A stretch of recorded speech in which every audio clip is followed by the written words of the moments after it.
I'm glad to have you here. Follow my story until the end and comment the city you're watching from. Thanks for watching. The call to end my final mission came faster than I expected. One moment I was reviewing security protocols in the operations room of our base in Afghanistan. The next I was packing my duffel bag. 40 years in uniform had taught me to move quickly. But this felt different. I wasn't just leaving a mission. I was leaving behind the only life I'd known since I was 18. In my jacket pocket, my father's pocket watch pressed against my chest. He'd given it to me before my first deployment, whispering, "Always come home, Shirley." I had time and again, but this return wasn't planned. After 4 decades of service, Colonel Shirley Grant was officially retiring, and I hadn't told anyone, not even my son, Mark. The overnight flight to Miami stretched like an endless ribbon of darkness and engine hum. I stared out the window, at the thin line of dawn stretching across the Atlantic, wondering if Mark would be at work or still asleep when I knocked on his door. I hadn't seen him in nearly 2 years, our schedules, his life, my deployments always seeming to pull in opposite directions.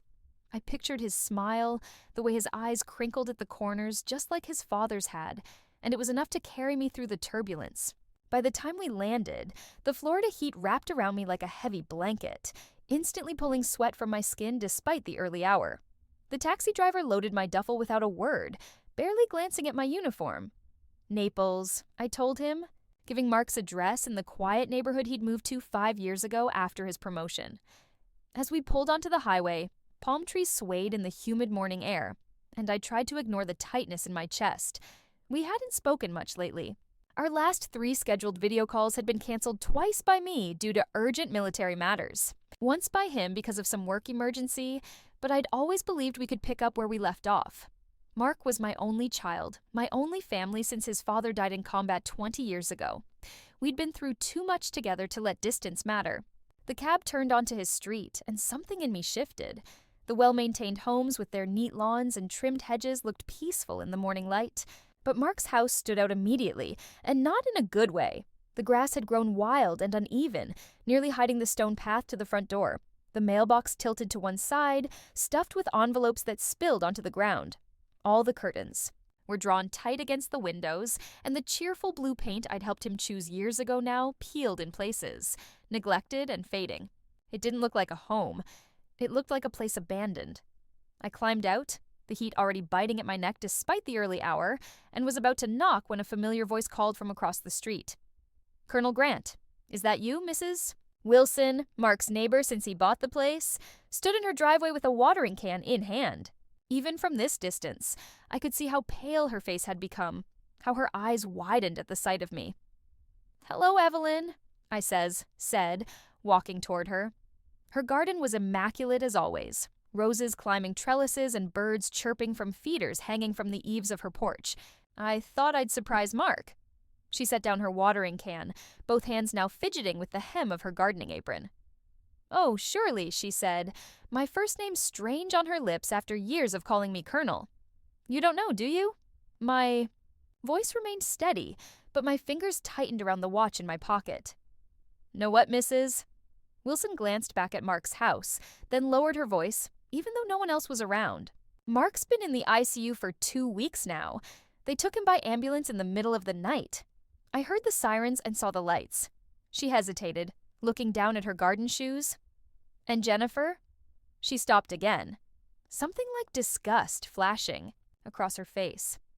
"What about Jennifer?"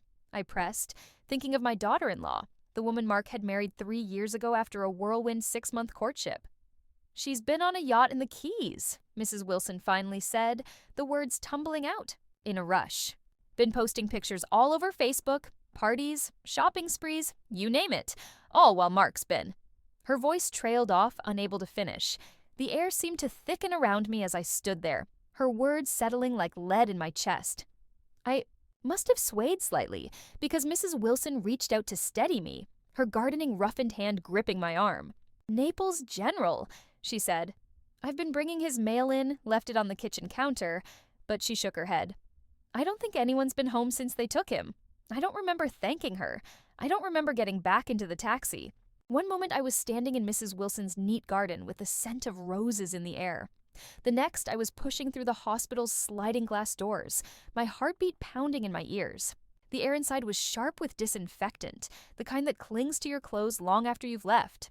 At the reception desk, I gave my name and Mark's. The nurse's eyes flickered with recognition when I mentioned my son's name, and something in her expression made my stomach drop. "5th floor," she said quietly. "Room 512. The ICU waiting room is just off the elevator." I took the elevator up, gripping my father's pocket watch so hard the metal dug into my palm. My mind raced with possibilities, each worse than the last. Mark had always been healthy, active, strong, just like his father. What could have happened in the mere month since our last video call? The hallway of the ICU was quiet, except for the steady mechanical beeping of monitors and the occasional squeak of nurses' shoes on the polished floor. Room 512 had a small window in the door, but the curtain inside was drawn, hiding whatever waited for me. I knocked gently, then pushed the door open without waiting for a response. When I stepped into Mark's room, the monitor sounds were louder, inescapable. My son lay on the bed, his skin sallow and stretched too tight across his cheekbones. His frame, once broad and strong like his father's, seemed shrunken beneath the thin hospital gown. Tubes and wires traced over him like a cruel map, leading to machines that beeped and hummed with artificial life. A man in a white coat turned from the monitor he'd been studying. He looked exhausted, dark circles his eyes behind wire-framed glasses. "I'm Dr. Thomas Reynolds," he said, his voice low but firm. "Are you family?" "I'm his mother," I managed. "Colonel Shirley Grant." "What happened to my son?" Dr. Reynolds gestured to the single chair beside Mark's bed, but I remained standing. "Mr. Grant has advanced gastric cancer," he said, cutting straight to the point in a way I would normally appreciate. "Terminal. If we'd caught it earlier, there might have been options, but it's metastasized to his liver and lymph nodes." Paused, glancing down at Mark's still form. "He's been here 2 weeks. No visitors." The words felt unreal, as if they belonged to someone else's life, someone else's son. I moved closer, my fingers brushing the back of Mark's hand. His skin was cold, the veins fragile under my touch. "Has his wife been notified?" I asked, though I already knew the answer. Dr. Reynolds' expression tightened. "We've called the emergency contact numbers on file multiple times. The first few days," Mrs. Grant answered, "said she was out of town and would come when she returned. After that, our calls went straight to voicemail." I looked down at my son. This man I'd carried inside me had raised alone after his father died. His eyelids fluttered. Slowly, they opened and I saw the same hazel eyes I'd watched light up when he was a boy on the baseball field. When he graduated from college, when he told me he'd met someone special. "Mom." His voice was barely a whisper, cracked and dry. "You're really here." "I'm here, Mark," I said, taking his hand fully in mine now. "I'm right here." A ghost of a smile touched his lips. "I wanted to call you my phone." He trailed off, too weak to finish. "Shh, don't worry about that now," I said, falling back into the rhythm of comforting him just as I had when he was small and woke from nightmares. "I'm not going anywhere." His eyes locked with mine, a sudden clarity shining through the medication. Haze. "I love you, Mom," he whispered, his voice faint as breath. Before I could answer, the monitor's steady beeping turned into one long, piercing tone. Mark's hand went limp in mine. "Doctor." Reynolds moved with practiced urgency, pressing a button on the wall that brought nurses rushing in. Someone guided me away from the bed into the hall. Code blue, ICU, room 5112. A voice announced over the speaker system. I stood frozen outside the door, hearing the flurry of commands, the shuffle of feet, the thud of hands against my son's chest. The hallway tilted slightly, and I pressed my palm flat against the wall to steady myself. I'd faced enemy fire, made life or death decisions that affected entire units, but nothing had prepared me for this moment. Minutes later, though it felt like hours, the door opened. Dr. Frey Reynolds stepped out, his expression heavy, shoulders slumped. "I'm sorry, Colonel Grant," he said. "We did everything we could." The watch in my hand felt heavier than it ever had, and all I could think was that I had come home too late. The drive back to Mark's house was a blur. The taxi driver kept glancing at me in the rearview mirror, perhaps concerned by my silence, or the way I stared straight ahead, seeing nothing of the palm trees and blue sky outside the window. The hospital had given me Mark's personal effects in a clear plastic bag, his wallet, a watch I'd given him for his 30th birthday, his phone with a dead battery, and a simple gold wedding band. I clutched the bag on my lap, my thumb rubbing absently over the curve of his watch through the plastic. When the taxi pulled up to Mark's house, I paid without registering the amount, then stood on the sidewalk watching the car drive away. The house looked even more neglected in the harsh afternoon sun. A wind chime hanging from the porch, a gift I'd sent from Japan during one deployment, twisted silently, its music stolen by disuse and weather. The keys to Mark's house felt foreign in my hand as I stepped onto the porch.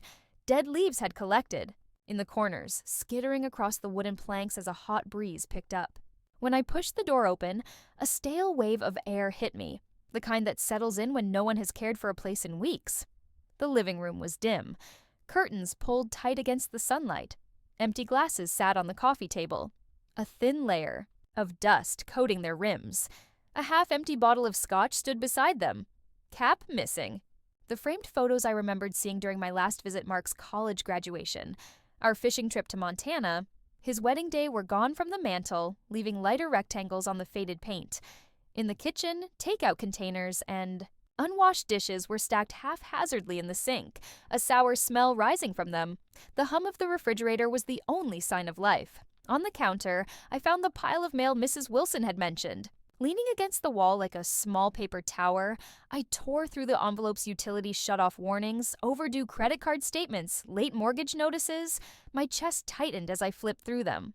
Mark had never been careless with money.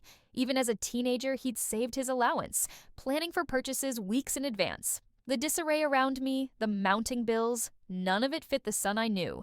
A framed photo lay face down on the counter. I picked it up, wiping dust from the glass with my thumb. It was from their wedding day, Mark in his suit, Jennifer in her flowing white dress, both smiling at the camera.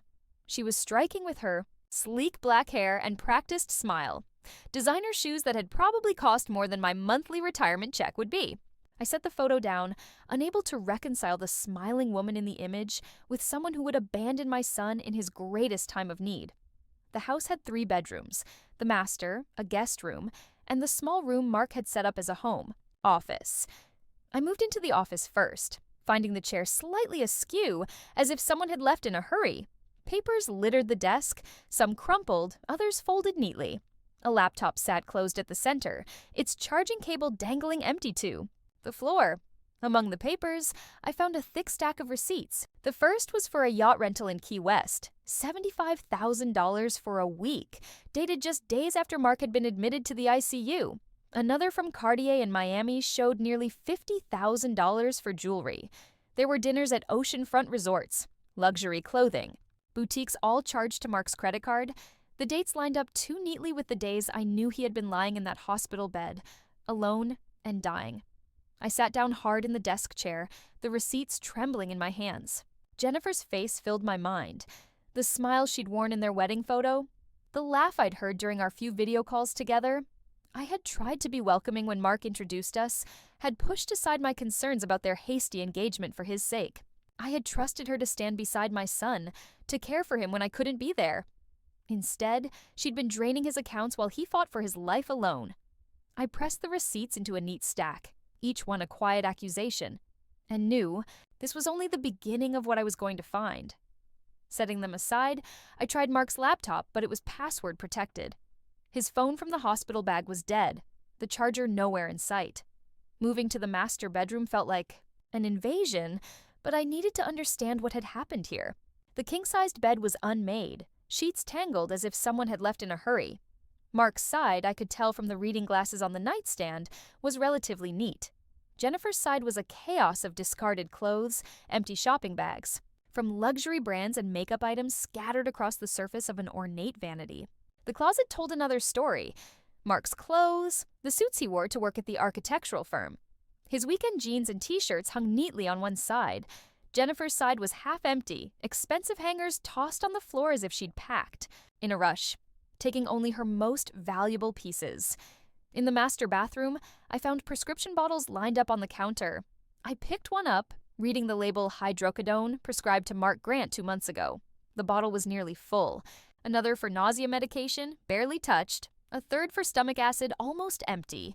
He'd been sick longer than anyone realized, treating symptoms without knowing their cause. I returned to the kitchen where the pile of mail waited like a silent accusation. Sitting at the table, I sorted it methodically, creating separate stacks: bills, personal correspondence, junk mail. Near the bottom of the pile, I found a letter from Mark's medical insurance company dated 3 weeks ago. It was a notification of claim denial, a CT scan, and specialist consultation had been rejected as not medically necessary without prior authorization. The letter had been opened, then resealed sloppily. Someone had read it and decided it wasn't important enough to act on. My hands were steady as I reached for my phone. Decades of military crisis management keeping my emotions in check, even as rage built inside me. Jennifer's number was still saved in my contacts, though I hadn't used it in months. For a moment, I stared at the screen, my thumb hovering over her name. The weight of what I'd just discovered pushed me forward. I tapped the call button. It rang once, twice, then connected to video. Jennifer's face appeared, framed by the blinding white of a yacht deck. Music thumped in the background, mingled with bursts of laughter. She was wearing oversized sunglasses, her dark hair pulled back in a sleek ponytail, skin bronzed from days in the sun. In one hand, she held a stemmed glass, a bright orange drink sloshing against the rim. Behind her, people in swimwear danced and shouted over the wind. "Well, look who finally decided to call," she said, smiling like we were old friends catching up. "The military must have finally let you have a day off," I said. Nothing, simply watching her, the seconds stretched between us, her smile faltering slightly at my silence. "Is something wrong?" she finally asked, pushing her sunglasses to the top of her head. "You look different." "Mark's gone," I said flatly, my voice steadier than I expected. Her smile faltered for a heartbeat. Then she shrugged, taking a slow sip from her glass. It was inevitable. You know, he'd been sick for a while. Nothing anyone could do. I felt the air tighten in my lungs, but I didn't let it show. And the charges on his card, the yacht rentals, the jewelry. Her laugh was short, careless. "I'm his wife. Surely. What's his is mine. That's how marriage works." The ease with which she said it was almost more shocking than the words themselves. She didn't even try to pretend remorse or grief.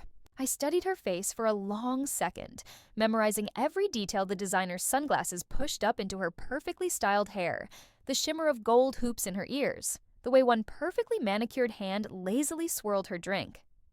"Enjoy the view while it lasts," I said quietly. She tilted her head as if she'd heard a compliment. "Oh, I will." "That," I said, leaning forward so my face filled the screen.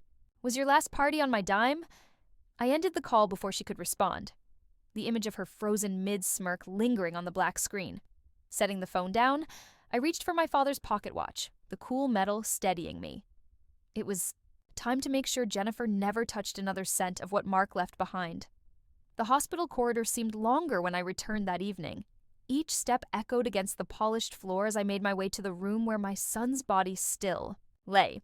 Dr. Reynolds had agreed to let me have some time with Mark before they moved him to the funeral home.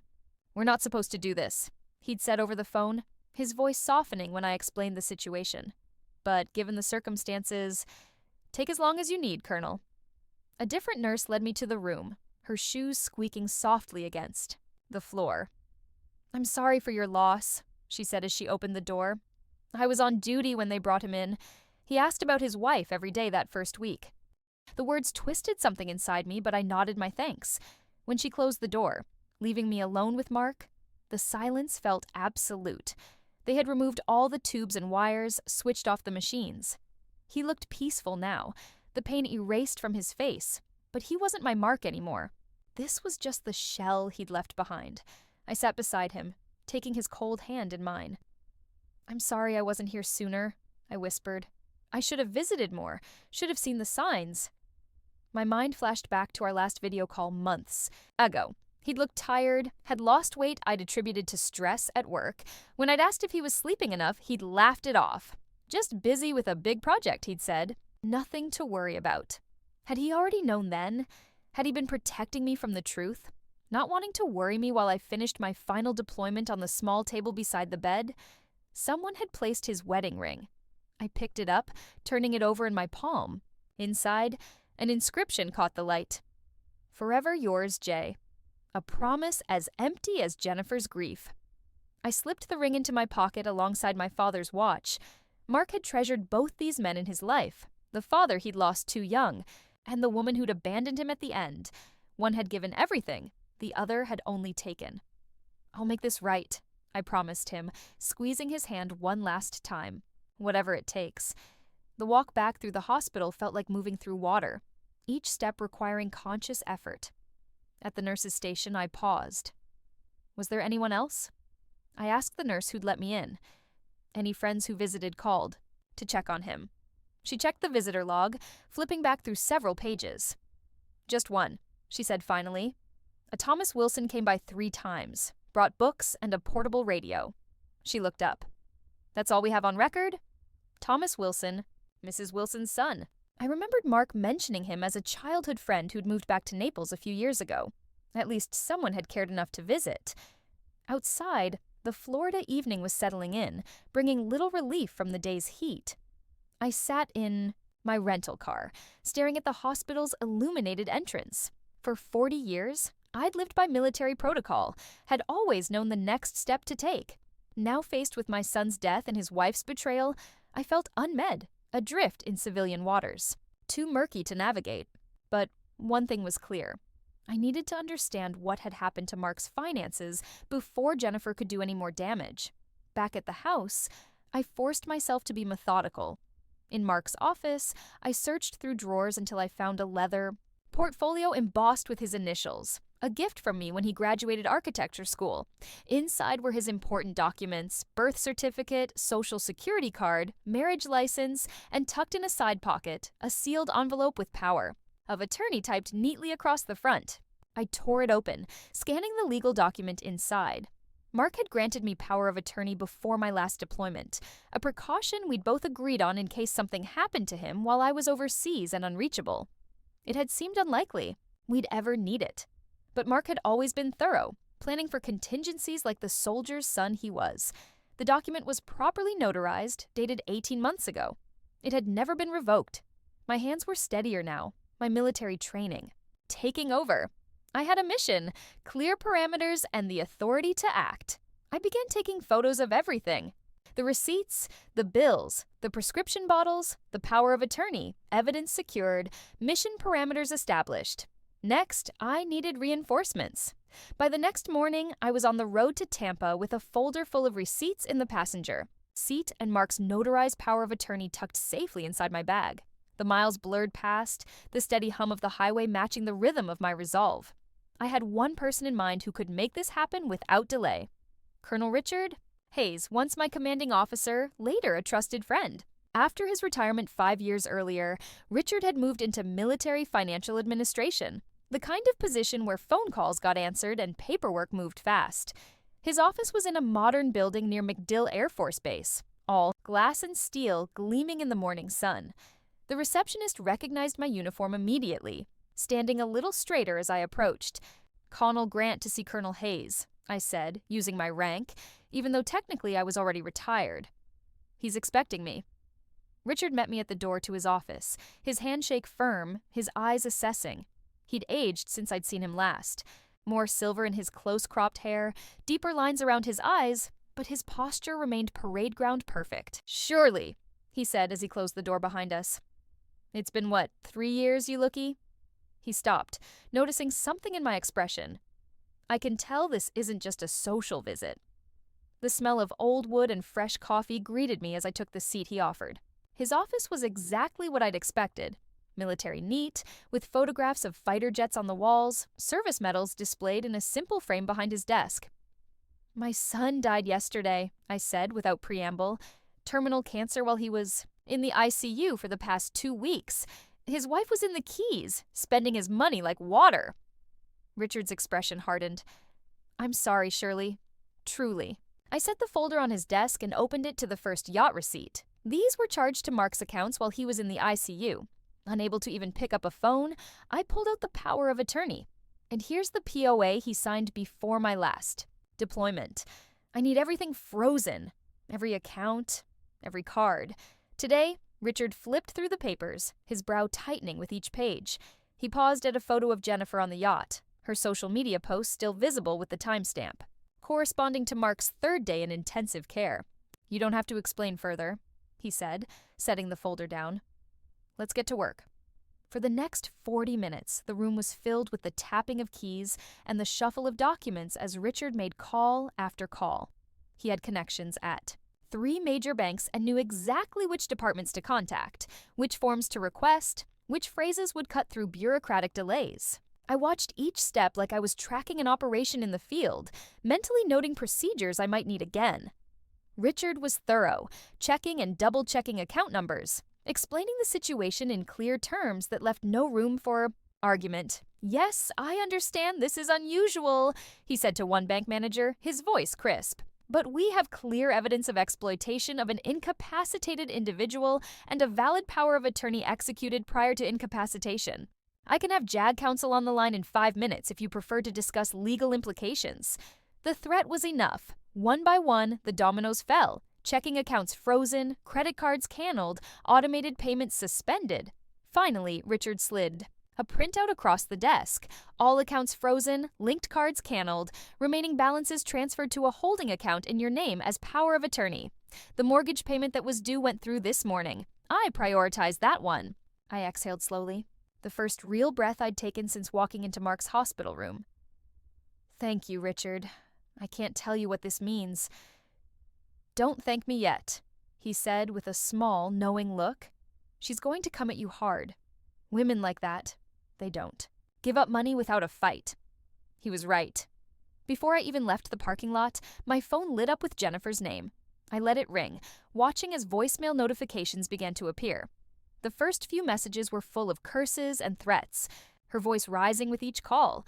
By the third, her tone had shifted, becoming softer, almost pleading. "Surely, please," she said, the sounds of the yacht party now conspicuously absent. "I know you're upset, and I understand, but I just need access to cover some expenses. We can work this out. Mother to daughter-in-law. Call me back." Not once did she say Mark's name. Not once did she express grief or regret. I let the phone ring. The vibrations against my palm a reminder that this was only the first step. The real fight was still ahead. The afternoon sun cast long shadows across Mark's driveway as I returned from Tampa. 2 days since I'd arrived in Naples, and already the world had shifted beyond recognition. My retirement, once the beginning of a new chapter, now felt like an irrelevant footnote to this unexpected tragedy.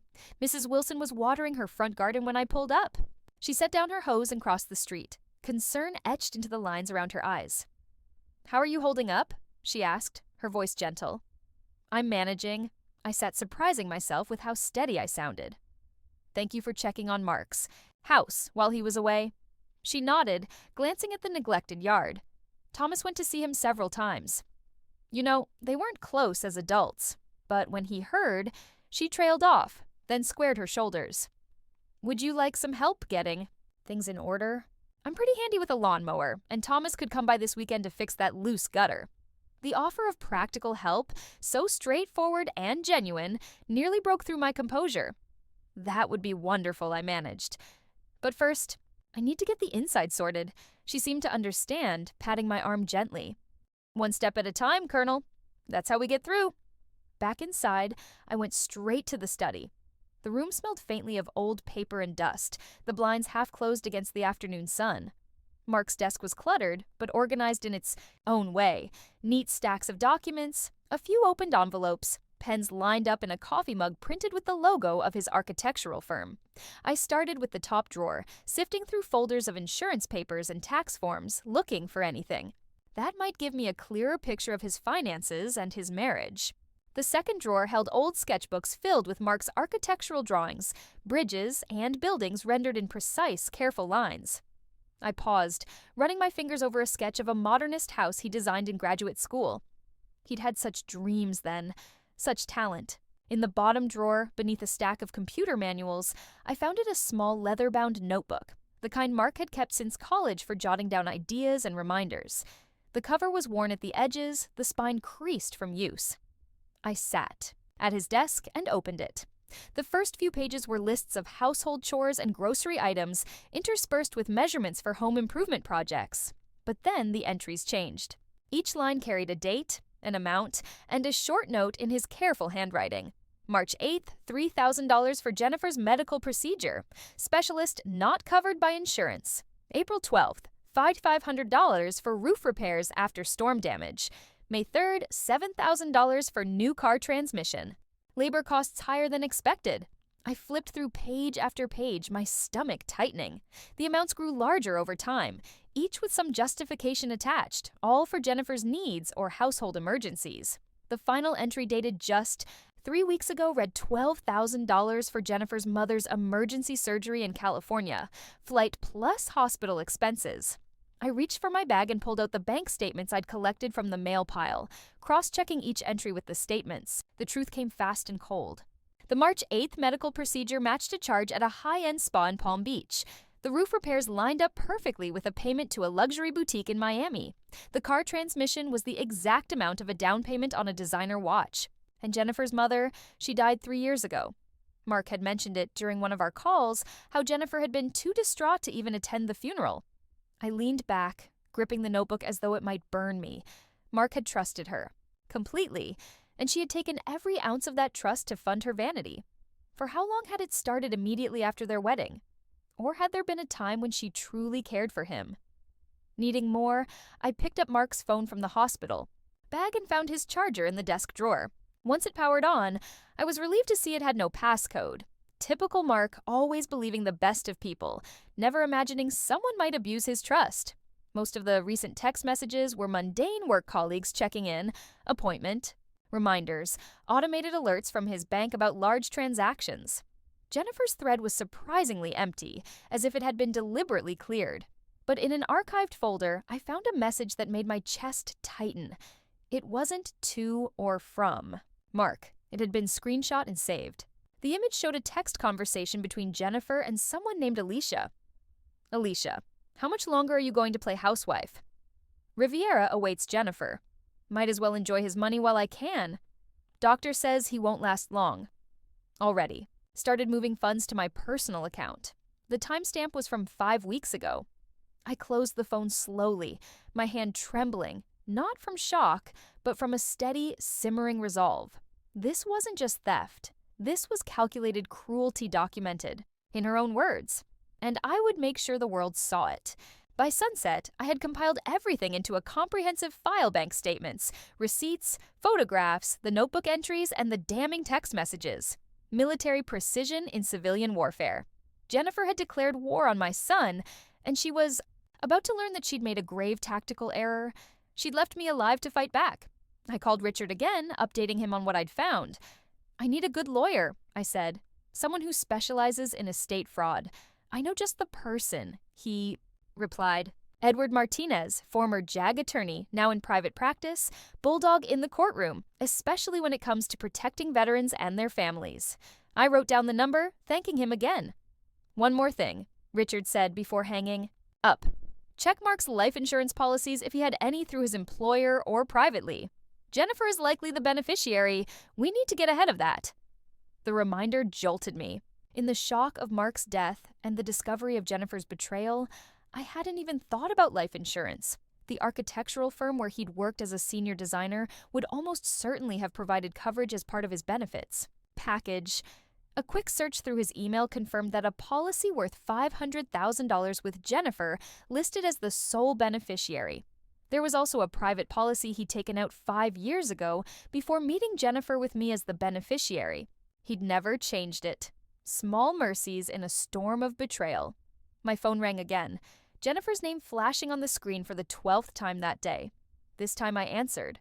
Where is my money? She demanded, skipping any pretense of grief or pleasantries. Safe, I replied, my voice calm. Away from you. You can't do this, she hissed. I'm his wife. I have rights and I have power of attorney granted long before you entered the picture. She laughed, the sound sharp and ugly. That ended when he died. Connell, check your military regulations. I'm the widow. I inherit everything. The house, the cars, the bank accounts, all mine. We'll see about that, I said, then paused. Tell me something, Jennifer. Did you ever love him at all? Even for a moment, the question seemed to catch her off guard. For a second, her breathing was the only sound on the line. Love is for people who can't afford better options, she finally said. Mark was convenient and generous until he got sick. The callousness of her words should have shocked me, but after what I discovered, I was beyond surprised. You should know, I said carefully, that I found his phone. I've seen your text to Alicia. Her sharp intake of breath was the first genuine reaction I'd heard from her. Those are private, she snapped. You had no right. Neither did you. I cut her off. You had no right to steal from my son while he was dying alone. No right to marry him under false pretenses. No right to his money or his home or anything he worked for. You can't prove anything, she said. But uncertainty had crept into her voice. I was gathering evidence against insurgents before you were born, I told her, the steel of 40 years of military service threading through my words. Trust me when I say I have everything I need. I ended the call, setting the phone down carefully on Mark's desk. Through the window, I could see Mrs. Wilson's lights glowing warmly across the street, a reminder that not everyone in the world was like Jennifer. Tomorrow I would call Edward Martinez and begin the legal battle. Tonight I needed to plan Mark's funeral, a task I had never imagined facing. At least, not so soon. A parent should never have to bury their child. The natural order of things had been upended, leaving me to navigate a terrain more treacherous than any battlefield I'd faced. In Mark's closet, I found a cardboard box labeled Mom's Things in his neat handwriting. Inside were items I'd asked him to store when I moved overseas for my last posting photo albums. My service medals, letters his father had written me during our early days together. At the bottom, wrapped in tissue paper, lay a small wooden frame holding a photograph of the three of us. Mark, at 5 years old, bounced on his father's shoulders, me standing beside them, all of us laughing at something now lost to time. We'd been at the beach, the Gulf of Mexico stretching endlessly behind us. I held the photo to my chest, finally allowing the tears to come. Not in front of Jennifer, not in the hospital, not in Richard's office, but here, alone in the house my son had made, surrounded by the evidence of a life cut short and a love betrayed. Tomorrow would be for justice. Tonight was for grief. I woke before dawn, military habits refusing to yield even to grief. For a moment, the unfamiliar ceiling of Mark's guest room disoriented me. Then reality crashed back. My son was gone. His wife had betrayed him, and I had a war to fight on his behalf. The house was silent as I made coffee in the kitchen, the morning light barely filtering through the curtains. I'd slept in my clothes, too exhausted to bother with pajamas. My phone showed 3 missed calls from Jennifer all after midnight. No voicemails this time. As I sipped my coffee, I methodically laid out my battle plan for the day. Meet with the lawyer, arrange Mark's funeral, and continue gathering evidence. The military had taught me to compartmentalize, to focus on the mission, even when emotions threatened to overwhelm. That training was saving me now. By 7, I was showered and dressed in the one civilian outfit. I'd packed dark slacks and a button-down shirt. I'd need to buy something appropriate for the funeral. The thought sent a fresh wave of pain through me, but I pushed it aside. Operational focus. Mrs. Wilson appeared at the door just as I was heading out, a covered dish in her hands. Breakfast casserole, she said, pressing it into my arms before I could protest. My mother's recipe. Thomas is coming by later to mow the lawn. Her eyes were red-rimmed beneath her glasses. We all loved Mark. You know, such a kind young man. I thanked her, touched by the simple gesture of neighborly care in the military. We called it having your six, someone watching your back. I hadn't expected to find that in this civilian neighborhood. Edward Martinez's law office was in a converted historic home in downtown Naples, the kind of place that spoke of established success without flashy pretension. The receptionist, a sharp-eyed woman in her 50s, took my name and led me immediately to Martinez's office. "Colonel Grant," he said, rising from behind a desk stacked with legal volumes. Martin was younger than I'd expected, perhaps in his early 40s, with close-cropped dark hair and the alert posture of someone with military training. "Richard Hayes speaks very highly of you. Thank you for seeing me on such short notice," I replied, taking the seat he offered. "Richard explained the basics," Martinez said, his expression grave. "I'm sorry about your son. What you're describing, financial exploitation of a terminally ill spouse, is unfortunately something I've seen before. For the next hour, I walked him through everything I'd discovered, from the lavish spending while Mark was hospitalized to the damning text messages and the notebook entries. Martinez took meticulous notes, occasionally asking clarifying questions. "The power of attorney is crucial," he said, examining the document. "It gives us standing to take immediate action, but for long-term control of the estate, we'll need more." He outlined our options: filing for emergency injunctive relief to maintain the freeze on Mark's assets, contesting any attempt by Jennifer to claim the estate as sole heir, and potentially bringing civil charges for fraud. "What about criminal charges?" I asked. She essentially admitted to planning to drain his accounts while he was dying. Martina's expression was measured. Criminal fraud is harder to prove, especially in a marriage where finances are often commingled. But he added, seeing my disappointment, "We can build that case parallel to the civil proceedings. I have contacts in the state attorney's office." By the end of the meeting, we had a clear strategy and a timeline. Martinez would file emergency papers that afternoon to maintain control of Mark's assets and begin the process of contesting Jennifer's claim as sole heir. "One more thing," he said as I stood to leave. "The life insurance through his employer, Jennifer, will likely try to claim that immediately. We should notify the company of potential fraud." I nodded, relieved that he'd thought of it. "What do you need from me?" "Continue gathering evidence," he said, "and prepare yourself. This type of case can get ugly, especially when significant assets are involved." Back at Mark's house, I found the lawn freshly mowed, the edges neatly trimmed.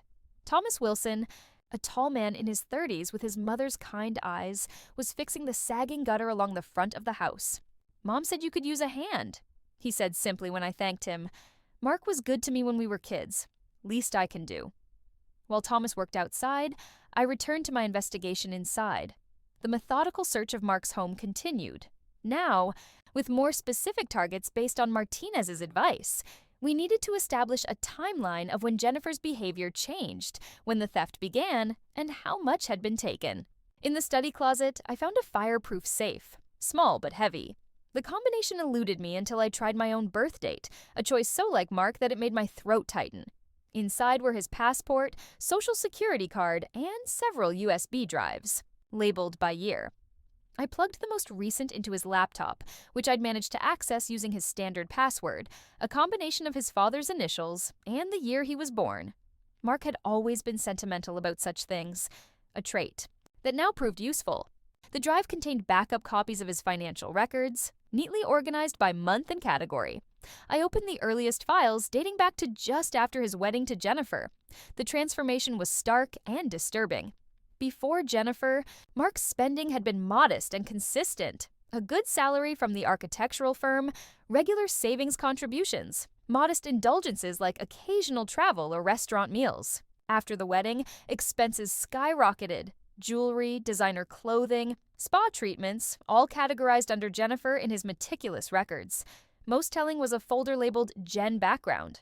I clicked it open, my breath catching at what I found. Mark had hired a private investigator 3 months ago.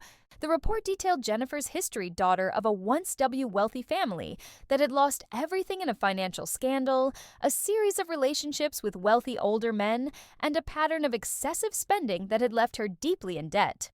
Before meeting Mark, he had discovered her lies, but too late. A note at the end of the file written by Mark himself. Rid confronted Jen about Aspen trip charges. She denied everything despite credit card statements. Says I'm paranoid imagining things. Maybe the doctors are right about the stress affecting my mind. We'll talk to Dr. Chin about increasing medication. My hands clenched around the mouse. She'd not only stolen from him, but had made him doubt his own sanity while doing it a classic. Gaslighting technique I'd seen used in psychological warfare. The discovery hit me like a physical blow. Jennifer hadn't just married Mark for his money, she'd systematically manipulated him, exploiting his trusting nature while building her exit strategy. The notebook entries showing her lies about where money was going were just the tip of the iceberg. Digging deeper into the investigator's report, I found more disturbing details. Jennifer had been married twice before brief unions to wealthy men that had ended with substantial financial settlements. Both previous husbands were significantly older than her. One had died of heart failure shortly after their divorce. The other had moved abroad. She'd been planning this from the beginning, a calculated long con with my son as the target. I compiled everything onto a new USB drive for Martinez, copying the files methodically. The private investigator's contact information was included in the report. I made a note to call him. He might have additional evidence that hadn't made it into the final report. As evening approached, Thomas finished the outdoor repairs and declined my offer of payment. "Just helping a neighbor," he said with a shrug. "Mom says you're handling the funeral arrangements. If you need help with anything, just ask." I thanked him, grateful for the reminder of the practical matters still needing attention. After he left, I called the funeral home Dr. Reynolds had recommended and scheduled a meeting for the following morning. Mark would have a military honor guard his right as the son of 2 service members. His father would have wanted that. Just as I was closing the laptop, a new email arrived in Mark's inbox. The sender was Jennifer. The subject line reading simply, "You'll regret this." I opened it, bracing myself for more threats or accusations. Instead, I found a single line of text. "Check the basement storage room if you want to know what your precious son was really hiding." The message hit its mark, creating confusion and doubt. Exactly as she'd intended. Mark's house didn't have a basement. Or did it? The architectural plans I'd seen made no mention of one, but Florida homes sometimes had small storage areas built below ground level despite the water table challenges. I searched the house again, this time looking for any door or access point I might have missed. In the utility room off the kitchen, behind a stack of moving boxes, I found a small door that might have been mistaken for an electrical panel. It opened to reveal a set of narrow stairs leading down into darkness. The light switch revealed a small room, perhaps 10 by 12 ft, with concrete walls and a dehumidifier running in one corner. Metal shelving units lined the walls holding Christmas decorations, old college textbooks, and boxes labeled with years. Nothing suspicious or secret until I noticed the corner where the concrete floor had been recently disturbed, a section slightly different in color as if it had been patched. Military training kicked in. I'd seen enough hidden caches in combat zones to recognize the signs. Using a screwdriver from Mark's toolbox, I pried at the edges of the patched section. The concrete came away easily, revealing a small metal box embedded in the floor. Inside was a USB drive different from the others I'd found, and a handwritten note in Mark's distinctive script. "Mom, if you're reading this, something has happened to me. Everything you need is here. I'm sorry I didn't tell you sooner. I wanted to handle it myself. I love you, Mark." My hands trembled as I took the drive upstairs. Whatever Jennifer thought, Mark was hiding. He had been one step ahead of her, and he had trusted me to find it. The drive contained a video file dated just 3 weeks ago. I clicked play, and Mark's face filled the screen. He looked gaunt, his skin sallow, his eyes shadowed, with pain and exhaustion. "Hi, Mom," he began, his voice raspier than I remembered. "If you're watching this, then things have gone badly. I've been sick for a while now, stomach pain that wouldn't go away. The doctors finally figured it out last month. Stage 4 gastric. Cancer with metastasis. Not much they can do."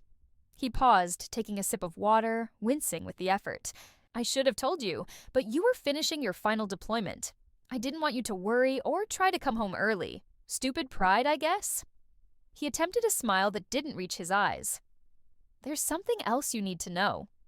Jennifer," he sighed, running a hand through his thinning hair. "She's not who I thought she was. I found out she's been stealing from me, hiding money in offshore accounts. When I confronted her about the doctor's diagnosis, his voice broke. She asked how long I had left and if my life insurance was paid up. The raw pain in his eyes made my chest constrict. I've gathered evidence." He continued stronger now. Account numbers, transfer records, recordings of conversations. "It's all on this drive. I've made provisions to protect what I can. But Jennifer is resourceful. She thinks I don't know about her plan. But the investigator I hired found everything." He leaned closer to the camera, his eyes suddenly fierce despite his weakened state. "Mom, I know you'll do what needs to be done. You always have. I've updated my will, but I had to do it carefully so Jennifer wouldn't find out. The lawyer's information is in the file named Gialter. Contact him as soon as possible." Mark looked away briefly, composing himself. When he turned back, his expression had softened. I want you to know I was happy once, and I've made peace with what's happening. Please don't blame yourself for not being here. You've always been there when it mattered." His voice caught. "I love you, Mom. Always have." The video ended freezing on Mark's face. My son, my only child, saying goodbye through a computer screen while I was half a world away. I sat motionless for several minutes, the pain so intense it felt physical. Then, drawing on decades of discipline, I dried my eyes and opened the file labeled Gibraltar.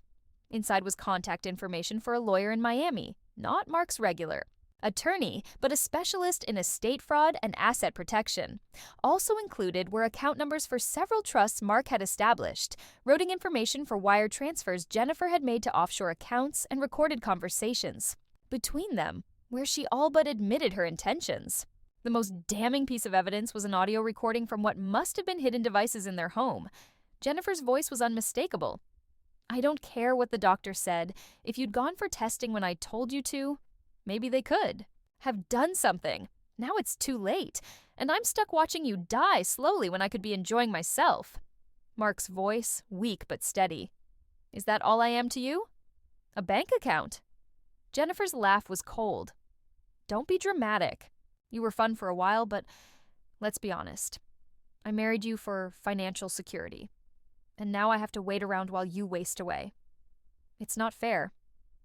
"You could leave," Mark suggested quietly, "and lose my claim to everything.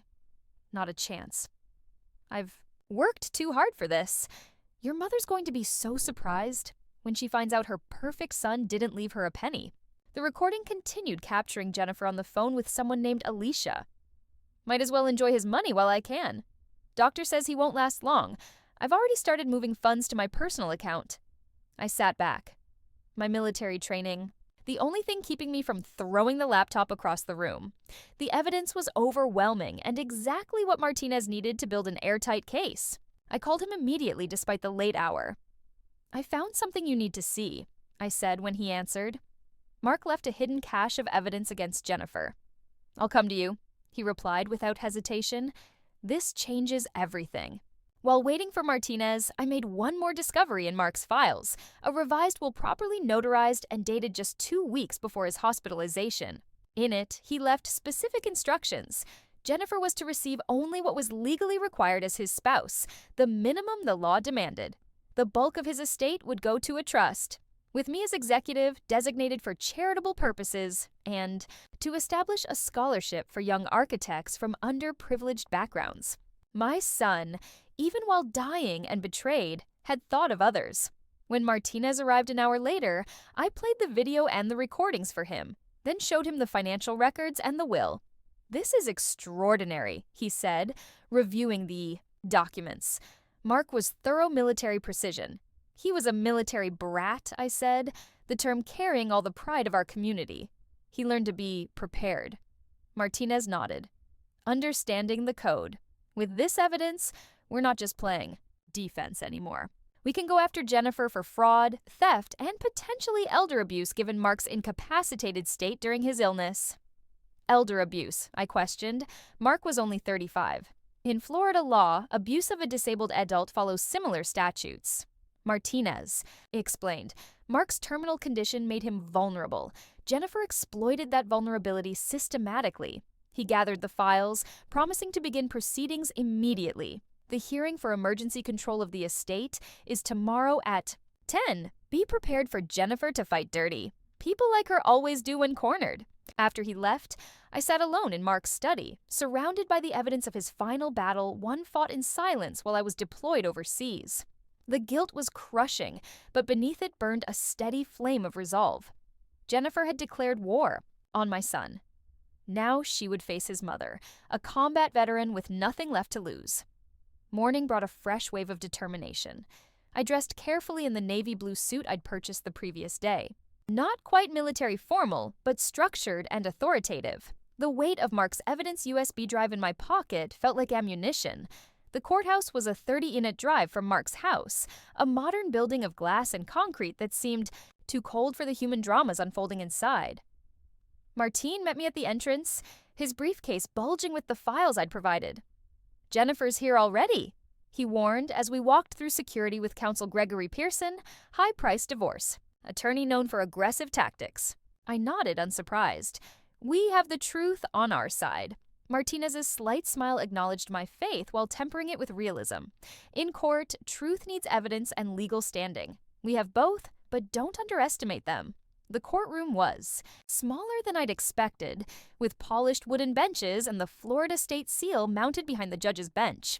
Jennifer sat in the front row on the opposite side, wearing a black dress that probably cost more than my entire wardrobe. Her hair was pulled back in a severe bun, her expression one of practiced grief. Beside her sat a man in his 50s, silver-haired, and expensively dressed, leaning close to whisper in her ear. When she saw me, her eyes narrowed briefly before she composed her features into a mask of sorrow. The performance was flawless, the grieving widow facing her hostile mother-in-law. Judge Eleanor Winters entered, a woman in her 60s with steel-gray hair and shrewd eyes that seemed to assess the entire room in one glance. Everyone rose, then sat at her command. Case number 2025 CF48872 in the matter of the estate of Mark Grant. The clerk announced emergency petition for control of estate assets. Martinez stood. Edward Martinez, representing Colonel Shirley Grant, mother of the deceased and holder of durable power of attorney. Pearson rose next. Gregory Pearson for Jennifer Grant, widow of the deceased and legal heir. Judge Winters reviewed the documents before her, then looked up. Mr. Martinez, you're seeking to freeze all estate assets and transfer control to Colonel Grant based on alleged misappropriation of funds. Is that correct? Yes, Your Honor. We have substantial evidence of systematic financial exploitation of the deceased during his terminal illness. Pearson interjected immediately. Your Honor, this is nothing but a grieving mother's attempt to disinherit her son's legal wife. Seep. Power of attorney Colonel Grant claims to hold was superseded by Mr. Grant's death. The judge held up a hand. I'll hear arguments from both sides. Mr. Martinez, proceed. For the next 40 minutes, Martinez methodically presented our case, the financial records showing Jennifer's extravagant spending while Mark was hospitalized, the private investigator's report revealing her pattern of targeting wealthy men, the recorded conversations demonstrating her true motives. Throughout the presentation, I kept my eyes forward, my posture military straight. Only once did I glance at Jennifer, finding her mask of grief slipping into cold calculation as she whispered urgently to Pearson. When Martinez played the recording of Jennifer discussing how she'd already started moving funds while Mark was dying, a murmur ran through the courtroom. Judge Winters' expression remained neutral, but her eyes sharpened. Pearson's rebuttal was what we'd expected, attacking the legality of the recordings, questioning the authenticity of the evidence, portraying Jennifer as a loving wife, blindsided by both her husband's death and her mother-in-law's hostility. Mrs. Grant had every right to access joint accounts. He argued smoothly. These were marital assets. Colonel Grant is attempting to rewrite Florida law based on personal animosity. The judge listened impassively, occasionally making notes. When both attorneys had finished, she turned to me. Colonel Grant, as holder of the power of attorney, what are your intentions regarding the estate? I stood drawing on 4 decades of addressing superior officers. Your Honor, my son's final wishes were clear. He established trusts for charitable purposes and made provisions for his assets to benefit architectural education for underprivileged students. I intend to honor those wishes and protect his legacy from further exploitation. Judge Winters nodded, then addressed Jennifer. Mrs. Grant, do you wish to make a statement? Jennifer rose, a single tear tracking perfectly down her cheek. Your Honor, I loved my husband. These accusations are heartbreaking at a time when I'm already grieving. Mark would be devastated to see his mother turning against me like this. Her performance was convincing, but the evidence spoke louder. Judge Winters reviewed her notes one final time, then looked up. Based on the evidence presented in the existence of a valid power of attorney, the court grants temporary control of all estate assets to Colonel Shirley Grant pending full probate proceedings. All accounts will remain frozen except as necessary for estate administration. Mrs. Jennifer Grant is prohibited from accessing any property or funds until further order. The sound of the gavel was sharp and final. Jennifer shot to her feet, her facade of grief evaporating instantly. "You can't do this!" she shouted, her face flushed with rage. That money is mine. The house is mine. Control yourself, Mrs. Grant, Judge Winters warned, or I'll hold you in contempt. Jennifer turned to me, her eyes burning with hatred. You'll regret this, surely. I knew people in Mark's life you've never even met. This isn't over. Two biffs moved closer as Pearson attempted to calm his client. Martinez gathered our materials quickly, guiding me toward the exit before the situation escalated further.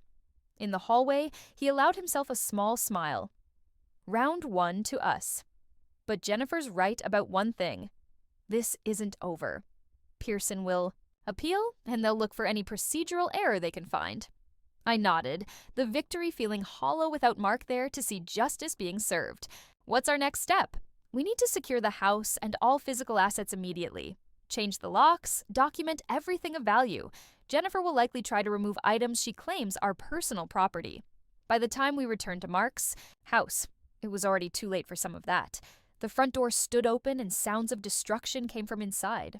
Martinez called the police while I rushed in to find Jennifer and two men I didn't recognize throwing items into boxes and bags. The living room was in chaos. Drawers emptied onto the floor, cabinets standing open. Mark's belongings scattered. Everywhere. Jennifer looked up as I entered, a framed photo of Mark in her hands. Ah, the grieving mother returns.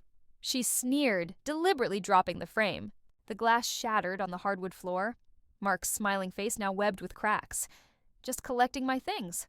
Step away from my son's belongings, I said, my voice deadly calm, the tone that had made recruits freeze in their tracks. Jennifer laughed. Your son, you were barely in his life. Did you know he waited by the phone every birthday, hoping you'd call that he kept making excuses for why his mother was always too busy for him? The words were calculated to wound, and they found their mark. But 40 years of military discipline doesn't break easily. The police are on their way, I replied evenly. And you're trespassing on property you've been legally barred from entering. One of the men with her young, muscular, with a tattoo visible at his collar, stepped forward menacingly. Lady, you should leave before things get unpleasant. Martinez appeared behind me, his phone still in hand. That sounds very much like a threat, which would violate the restraining order included in the judge's ruling. The police are 3 minutes out. I suggest you all stop what you're doing immediately. The man hesitated, looking to Jennifer for direction. Her face contorted with fury, but calculation quickly replaced it. Fine, she said, dropping an expensive-looking vase that shattered alongside the photo frame. Take this dump. Mark was pathetic anyway. Weak, just like his father probably was. You military types are all the same, all discipline, no spine. She stalked toward the door, pausing beside me. This house, it's mortgaged to the hilt. I made sure of that. Good luck paying it off on your pension, Colonel. The two men followed her out, carrying several bags of items. We let them go. Martinez documenting everything with his phone camera. The destruction they'd left behind was extensive, but appeared targeted expensive electronics, jewelry, and artwork were gone, while more personal items had been deliberately damaged. The police arrived minutes later, taking statements and photographing the scene. The officer in charge, a veteran himself based on the service pin on his uniform, was sympathetic. We'll file charges for violating the court order and destruction of property, he assured me. But recovering whatever they took might be difficult. After they left, Martinez helped me secure the house, calling a locksmith to change all the locks and arranging for a security service to monitor the property. By evening, the immediate crisis had been contained, but the emotional toll was mounting. You should get some rest, Martinez advised as he prepared to leave. Tomorrow we'll need to visit Mark's bank in person, check safe deposit boxes, and begin a full inventory of the estate. I nodded, too exhausted to speak. The adrenaline of the confrontation was fading, leaving behind a bone-deep weariness. You won, he added gently. Today was a major victory. Mark would be proud. Alone in the house, I began cleaning up the mess Jennifer had left behind, carefully collecting the shards of broken glass from Mark's photo. The image of my son smiling up through the cracks brought a fresh wave of grief. Had I really missed all those birthdays? Had he really waited by the phone? Jennifer's words, designed to hurt, carried just enough potential truth to find purchase. My military career had taken me away from Mark more often than I cared to admit. There had been missed birthdays, school, events I couldn't attend, graduations I'd witnessed only through photos or video calls. But we'd had our own language of love. The care packages I sent from every deployment, the long letters I wrote by hand, the way he always signed off our calls with "proud of you, Mom." We'd understood each other's commitments and sacrifices, hadn't we? As I carefully placed the broken frame on the mantel, my phone rang Richard Hayes calling for an update. "We won the emergency hearing," I told him, fighting to keep my voice steady. But Jennifer ransacked the house before we could secure it. Richard's sigh carried through the line. "Not surprised. People like that always lash out when cornered. But this gives us more ammunition for the criminal case. She said the house is heavily mortgaged. I added that's something you can check already." "On it," he replied. "I've been digging into all the financial records we can legally access. Mark's main mortgage was reasonable given his income, but there's a second mortgage taken out 8 months ago, nearly $200,000. Jennifer's signature is on it too." The news wasn't surprising after everything else I discovered, but it still stung. Where did the money go? "That's the interesting part," Richard said, his tone shifting to the one he used when reporting intelligence findings. "It was wire transferred to an account in the Cayman Islands, then disappeared into a network of shell companies. Classic money laundering pattern. Can we trace it with the right resources?" There was a pause. "Surely this goes beyond simple fraud. This looks like organized criminal activity." Jennifer may be connected to something bigger than a simple con. The implication hung in the air between us. If Jennifer was part of a larger criminal enterprise specializing in targeting and defrauding vulnerable individuals, we weren't just fighting one woman. We were potentially taking on a dangerous organization. "I need to make some calls," Richard continued. "I still have contacts in financial crimes enforcement. This might be a case that they're already aware of." After we hung up, I sat in Mark's living room, surrounded by the chaos of Jennifer's destruction, and felt a strange calm settle over me. The mission parameters had changed, but the objective remained the same just as for Mark. If Jennifer was part of something larger, then bringing her down might protect other potential victims. The fight had just expanded beyond my son's estate to something that drew on all my military training and experience. Tomorrow would bring new battles on multiple fronts: the bank, the funeral arrangements, the ongoing legal proceedings. But tonight, I allowed myself a moment of grim satisfaction. Jennifer had underestimated me, mistaking my military discipline for weakness, my focus for narrowness. She was about to learn what every adversary I'd faced in 40 years of service had. Discovered I don't start fights, but I always finish them. The funeral home was quiet as I finalized arrangements for Mark's service. The director, a compassionate woman named Sarah Daniels, guided me through options with gentle efficiency. Military honors were confirmed, a flag ceremony befitting the son of 2 decorated service members. "We have an opening this Saturday," she said, checking her calendar. "Would that work for you, Colonel Grant?" I nodded, imagining the chairs filled with people who had known and loved my son. But who would those people be? My military career had kept me at a distance from Mark's adult life. I knew his colleagues' names from our conversations, but little about his friendships, his community. As if reading my thoughts, Sarah spoke again. "We usually create a memory board with photographs. If you'd like, we can put a notice in the local paper as well with service details." "Yes, please," I agreed, grateful for her guidance. And I hesitated, then continued. "Could you recommend a good florist? I want to make sure there are enough flowers. Mark loved gardenias. They were his father's favorite." Her smile was kind. "We can handle that for you. And don't worry about attendance. From what I've already heard around town, your son was well respected and well liked." After finishing at the funeral home, I drove to Naples Community Bank where Mark had his primary accounts and, according to his records, a safe deposit box. The bank manager, alerted by Martinez about the court order, met me in the lobby. "Colonel Grant, I'm Michael Fernandez," he said, shaking my hand firmly. "We have everything prepared for your visit, if you'll follow me." In his office, Fernandez brought out the paperwork Martinez had sent over the court order, granting me temporary control of Mark's estate and the power of attorney documentation. "I want to express my condolences," Fernandez said as he reviewed the documents. "Mark was a valued client. I helped him set up his accounts when he first moved to Naples." "Thank you," I replied. "Did you happen to know him well?" Fernandez's expression softened. He came in regularly, always took time to ask about my family. When my son was interested in architecture, Mark spent an hour showing him how to sketch perspective drawings right here in the lobby. That's the kind of man he was. the simple anecdote, this small glimpse into my son's everyday kindness, tightened my throat. I'd known Mark was generous and thoughtful, but hearing it from others made his loss feel both sharper and somehow more bearable, as if pieces of him continued to exist in the memories of those he touched. Fernandez escorted me to the safe deposit box area, where a bank officer waited with the necessary forms. The box, when opened, contained what I'd expected: Mark's original birth certificate, his father's service medals, the deed to the house, and several sealed envelopes. One envelope bore my name in Mark's handwriting. Inside was a letter dated just 3 weeks before his hospitalization. "Mom, if you're reading this, things have gone the way the doctors predicted. I'm sorry for not telling you about the diagnosis sooner. I kept hoping for better news to share instead. There's something else I couldn't bring myself to tell you over the phone. Jennifer isn't who we thought she was. I discovered she's been systematically stealing from me, using my accounts, to fund a lifestyle I never knew about. When I confronted her, she didn't even deny it, just laughed and said it was too late for me to do anything about it. I've gathered evidence. You'll find it in the hidden storage room at the house behind the utility room. I've also revised my will with Mr. Drake contact info enclosed to protect what I can. The trust for the architectural scholarship is secure. She can't touch that.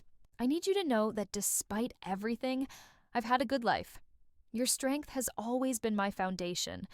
The way you carried on after Dad died showed me what real courage looks like. I'm trying to face this with the same dignity. There's one more thing. If things go badly with Jennifer, and I suspect they will, please look into the Foster Architecture Mentorship Program. I've been volunteering there for the past 2 years, working with kids who remind me so much of myself at that age. They're good kids who just need someone to believe in them. I love you, Mom. Always have, always will, Mark." I folded the letter fully, placing it in my jacket pocket. The bank officer pretended not to notice the tears I quickly wiped away. Mark's final communication, his last wishes, so practical, yet so deeply personal, even dying. He'd thought of others, creating a path for me to follow after he was gone. The rest of the envelopes contained what he promised: contact information for his will executive, documentation for the Architectural Scholarship Trust, and financial records that further confirmed Jennifer's systematic theft. Back in Fernandez's office, I inquired about recent transactions on Mark's accounts before the court-ordered freeze. There was significant activity in the weeks before his hospitalization, Fernandez confirmed, pulling up the records on his computer. Large withdrawals, wire transfers to accounts we couldn't trace. We actually flagged it for potential fraud. But when we called, Mrs. Grant assured us the transactions were authorized. "And you accepted that?" I couldn't keep the edge from my voice. Fernandez looked uncomfortable. "She had joint access to the accounts, Colonel, and she provided verification. Information. Legally, our hands were tied." He hesitated, then added more quietly, "For what it's worth, I never trusted her. Something about the way she spoke about Mark's money as if it was already hers. By the time I left the bank, I had a clearer picture of Jennifer's financial maneuvers, and it was even worse than I'd feared.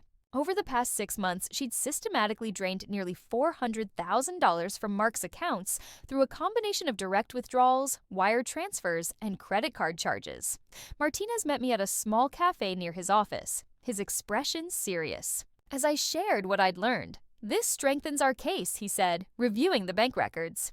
But Jennifer's attorney filed an emergency appeal this morning, claiming the evidence was obtained illegally and that Mark was not of sound mind when he revised his will. "That's absurd," I countered. "Mark was fully competent until the final days. We'll need his doctors to testify to that effect." Martinez agreed. "I've already contacted Dr. Reynolds. The hearing is set for next week, which gives us time to prepare." As we discussed strategy, my phone rang a number I didn't recognize. I excused myself to answer. "Colonel Grant, this is Detective James Morales, Naples Police Department, Financial Crimes Unit. We need to speak with you regarding Jennifer Grant." An hour later, I sat across from Detective Morales in an interview room at the police station. He was a compact man with intelligent eyes and the focused demeanor of someone who'd seen too many scams to be surprised by human greed. "Your son may not have been the first victim," Morales explained, opening a file folder. "We've been tracking a pattern of similar cases across Florida wealthy individuals, often with health issues, who marry partners who then systematically drain their assets. He laid out photographs of 3 women, all bearing striking resemblances to Jennifer, though with different hair colors and styles. Facial recognition software flagged Mrs. Grant from the report your attorney filed. We believe she's part of an organized group that targets vulnerable individuals with significant assets. Organized crime, I think of Richard's warning, more like a sophisticated con operation. Morales clarified. They identify targets, research their financials, and insert. An operative, usually a woman for male targets, occasionally men for female marks. The operative establishes a relationship, pushes for marriage to gain legal access to assets, then begins the systematic extraction of funds. The clinical description made my skin crawl, my son reduced to a target in some predatory scheme. What happens to the victims? I asked, though I feared I knew the answer. Morales' expression was grim. In most cases, the victim dies sometimes from their existing health condition, sometimes under circumstances that raise questions, but can't be definitively ruled suspicious. Are you saying Jennifer might have? I couldn't finish the sentence. We don't have evidence of that in Mark's case, Morales said carefully. But we're requesting his medical records and we'll be reviewing them closely. Cancer creates a convenient cover. If someone were to, say, withhold medication or interfere with treatment, it would be difficult to prove. The possibility that Jennifer might have accelerated Mark's decline, might have deliberately ensured he wouldn't recover, sent ice through my veins. I thought of the prescription bottles in his bathroom, some nearly full when they should have been empty if he'd been taking his medication properly. I want to help, I say, my voice steady despite the turmoil inside. Whatever you need. We need access to your son's home to search for additional evidence. And we'd like you to continue your civil case. It keeps Jennifer occupied while we build our criminal investigation. I nodded. Military training taking over? Consider it done. When I returned to Mark's house that evening, it felt different. No longer just the site of personal grief, but now part of a larger battlefield. I moved through the rooms methodically, seeing potential evidence where before I'd only seen memories. The prescription bottles in the bathroom had Jennifer been replacing medication with Placios. The food in the refrigerator. Had she been doing something to it? The sudden weight loss Mark had mentioned in our last video call. Was it only the cancer or something more sinister? I was examining the prescription bottles more closely when a knock at the door interrupted my thoughts. Through the peephole, I saw Jennifer standing on the porch, alone this time and dressed more casually than in court. Against my better judgment, I opened the door, keeping the security chain engaged. What do you want? I asked, my voice cold. To talk, she replied, her tone conciliatory. Just 5 minutes. Surely we're both grieving Mark. This fighting isn't what he would have wanted. The performance was flawless. The slight tremor in her voice, the redness around her eyes suggesting recent tears, the way she hugged herself as if for comfort. If I hadn't seen the evidence, hadn't heard her own words on those recordings, I might have believed her. You have exactly 3 minutes, I said, releasing the chain but blocking the entrance. Speak from there. Jennifer's mask slipped for just a second. A flash of annoyance quickly covered with a sorrowful smile. I know you think I took advantage of Mark, but it wasn't like that. We loved each other. Yes, I spent money probably too. Much. But that was our arrangement. He enjoyed seeing me happy. Is that why you were on a yacht while he was dying alone in the ICU? I asked, keeping my voice even. She had an answer ready. Mark insisted I go. He didn't want me to see him suffering. I was honoring his wishes. Her eyes welled with tears on cue. The last thing he said to me was, "Live your life, Jen. Be happy." The audacity of the lie might have worked on someone else, someone who hadn't seen the evidence, who hadn't read Mark's final letter, who hadn't heard the recordings of her true feelings. But instead of anger, I felt a strange clarity. Jennifer wasn't just a greedy woman who'd married for money. She was a professional predator skilled at manipulation and deception. And suddenly I saw the opportunity. You know, Jennifer, I said, softening my tone slightly, I've been thinking about what Mark would want. Maybe you're right. All this fighting isn't helping anyone. She blinked, clearly not expecting this response. Exactly. We could settle this privately without lawyers. I'm sure we can come to an arrangement that honors Mark's memory. I nodded thoughtfully. Maybe so. Why don't you come by tomorrow afternoon? We can discuss terms. Just the two of us." The flash of triumph in her eyes confirmed what I suspected. She thought she'd found a weakness to exploit. "I'd like that," she said, reaching out as if to touch my arm. I stepped back instinctively, and she recovered smoothly. "Around 2. "Perfect," I agreed, already calculating how to set the trap. As soon as she left, I called Detective Morales. Jennifer just approached me, trying to negotiate privately. "I've set a meeting for tomorrow afternoon." "Don't meet with her alone," he warned immediately. "I wasn't planning to," I assured him. "But this might be our chance to get her to incriminate herself if we wire the house." There was a pause as Morales considered. "It's risky, but it could work. I'll bring a team in the morning to set up surveillance. If she makes any admissions about the scheme or Mark's treatment, we'll have her." The next morning passed in a flurry of activity as police technicians discreetly placed recording devices throughout Mark's living room and kitchen. Detective Morales briefed me on how to direct the conversation without tipping Jennifer off. "Let her think you're vulnerable, grieving, overwhelmed, looking for an easy solution," he advised. "People like her prey on perceived weakness. She'll try to establish a personal connection. Position herself as sympathetic to your loss while suggesting her solution is the only reasonable option." I nodded, familiar with the tactics from hostage negotiation training.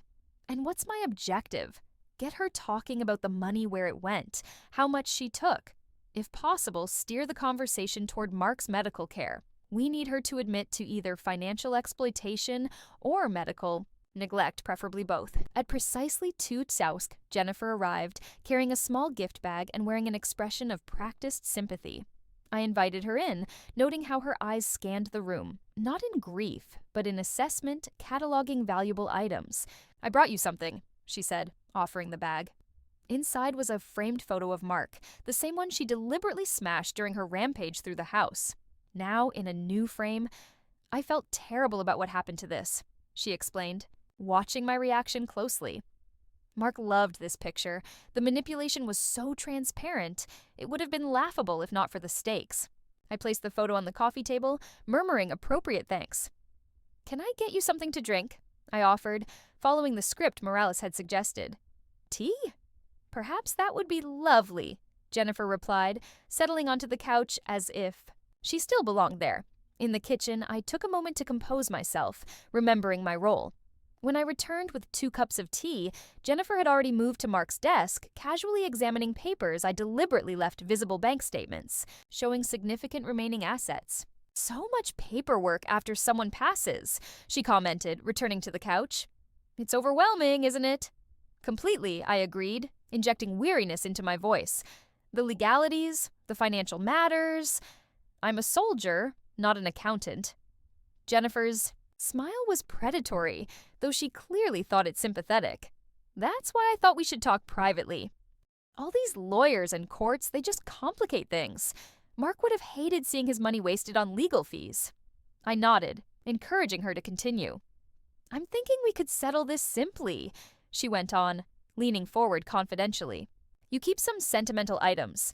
I maintain the lifestyle Mark wanted me to have, and we both move on with our lives. No prolonged court battle, no messy public fight." "What exactly did you have in mind?" I asked, playing the role of someone considering capitulation. Jennifer's proposal was breathtaking in its audacity.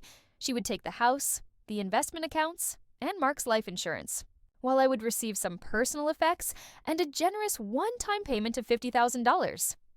"That seems uneven," I said carefully, feigning confusion rather than outrage. "Mark and I were building a life together," she explained smoothly.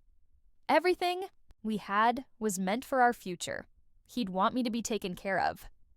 She sighed, a practiced sound of resignation. The truth is, surely Mark knew he was sick for months before he told anyone. He could have gotten treatment earlier, but he refused. By the time he finally saw specialists, it was too late. The implication was clear. She was suggesting Mark had been suicidal or negligent about his health, attempting to undermine the medical negligence angle the police were investigating. "That doesn't sound like my son," I said, allowing genuine emotion to color my words. Jennifer's expression hardened slightly. "You weren't here. You were off playing soldier while he was dealing with this alone."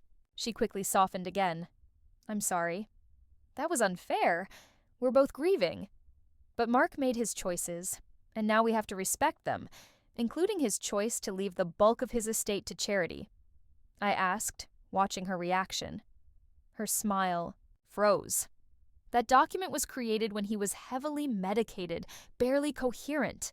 His real wishes were for me to be taken care of. He told me so many times. And the recordings where you discussed spending his money while he was dying. Were those his wishes, too? Jennifer's facade cracked completely. Those recordings are fake. You set me up, turned Mark against me at the end. So, you're saying Mark wasn't of sound mind when he made those recordings? When exactly did his mental capacity become compromised, Jennifer? Before or after you started moving his money offshore? She stood abruptly. Forgotten. This was a mistake. I tried to be reasonable, to offer you a dignified way out. But if you want a war, Colonel, you'll get one. It's already begun, I replied calmly. The police are very interested in your previous identities and the other men who died after marrying you. The color drained from Jennifer's face. You're bluffing.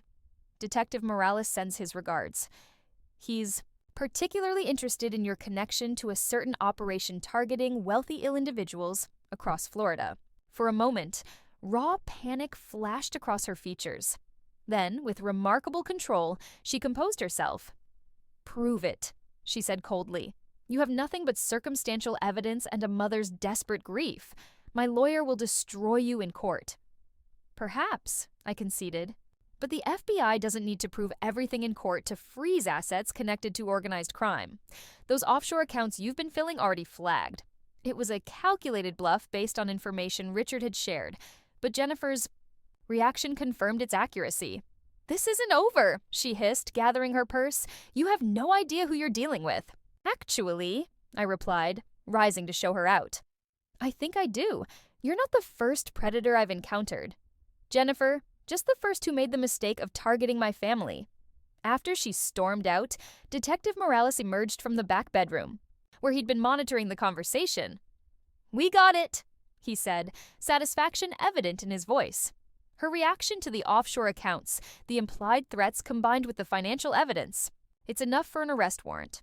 For financial crimes, I clarified, not for what she might have done to hasten Mark's death. Morales nodded grimly. One step at a time. Financial crimes will get us in the door. Once we have her in custody, we can dig deeper into the medical aspects. The machinery of justice began moving quickly after that. Jennifer was arrested the following morning on charges of grand theft, fraud, and exploitation of a vulnerable adult. The search of her hotel room yielded multiple phones, identification documents under different names, and a laptop containing evidence linking her to similar schemes in other states. The news coverage was immediate and extensive. By afternoon, Martinez called to inform me that Jennifer's attorney had withdrawn from the civil case, citing irreconcilable differences with the client. We've essentially won by default, Martinez explained. With Jennifer in custody and facing criminal charges, no reputable attorney will touch her appeal. The civil court will almost certainly confirm your control of Mark's estate permanently. It should have felt like victory. Instead, it felt hollow, a battle won too late to save what mattered most. 3 days later, Mark's funeral service filled the small chapel at Naples Memorial Gardens. To my surprise and deep gratitude, the pews were crowded colleagues from his architectural firm, neighbors, clients whose homes he had designed, and, most unexpectedly, a group of teenagers seated together near the front, each wearing a small pin shaped like a drafting compass. Mrs. Wilson sat beside me in the front row, her quiet presence a comfort as the military honor guard presented the folded flag on behalf of a grateful nation.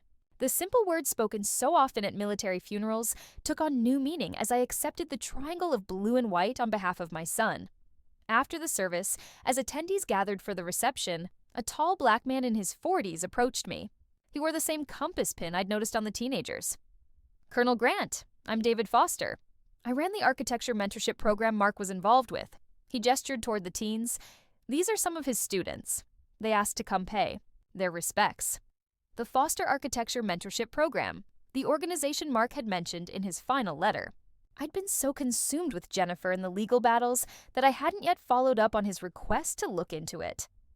Thank you for coming, I say, genuinely moved. Mark mentioned your program. He seemed to care deeply about it. Foster nodded, his expression warm. Mark was our most dedicated mentor. He worked with these kids twice a week, sometimes more. When they heard about his passing, they were devastated. One by one, the teenagers came forward to offer condolences, each sharing brief stories about Mark's influence on their lives.